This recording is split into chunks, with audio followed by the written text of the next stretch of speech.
Il y a de la satisfaction, hein, puisqu'on a mené une belle campagne, parce que justement, on n'avait pas d'informations sur le tournant qu'allait prendre cette élection, parce qu'on s'est énormément mobilisé. On était sur le terrain matin, midi, soir. Vous l'avez senti venir quand même, vous l'avez senti venir ou pas du tout?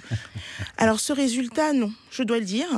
J'avais face à moi une sortante très ancrée, vraiment très implantée. On va citer peut-être Sandrine Mastier, qui était donc la sortante vice-présidente de l'Assemblée nationale, du Parti socialiste. Je me retrouve au second tour face à Valérie Montandon des Républicains, hein, donc on reste tout de même face à une candidate d'un parti traditionnel. Mais c'est vrai que c'est une équation que je n'attendais pas forcément. Est-ce que vous avez le sentiment d'avoir tué le match, sincèrement, ce matin? Non, je dirais absolument pas ça. Et je pense que quand je dis vous, tour, je dis vous dans votre circonscription, mais vous d'une manière générale à La République En Marche, en fait. Alors, on voit ce résultat, et c'est vrai, c'est un très beau score. Et le premier sentiment, c'est un sentiment de fierté, je dois le dire, parce qu'on est beaucoup de candidats issus de la société civile, parce que chacun a pris son risque. Vous êtes avocate, hein? Je suis avocate, c'est mon premier engagement politique, comme beaucoup de candidats En Marche.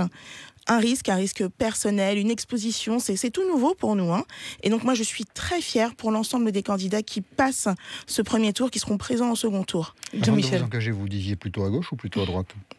J'étais plutôt pardon, vous voyez, à gauche. Vous étiez plutôt à gauche. La perspective de toucher au code du travail, comme le prévoit Emmanuel Macron, dans un flou pour l'instant maintenu, ça vous fait un peu peur ou vous y allez franco? Absolument pas peur, puisque le dialogue social est vraiment au cœur de cette réforme. Oui, il y a une consultation des syndicats, ensuite l'exécutif décidera de ce qu'il met dans les ordonnances. Hein. Une consultation assez massive, et puis surtout, le Parlement est là, en amont et en aval. Donc, si vous n'êtes pas d'accord, vous le direz? Évidemment. Alors, j'ai toujours fait.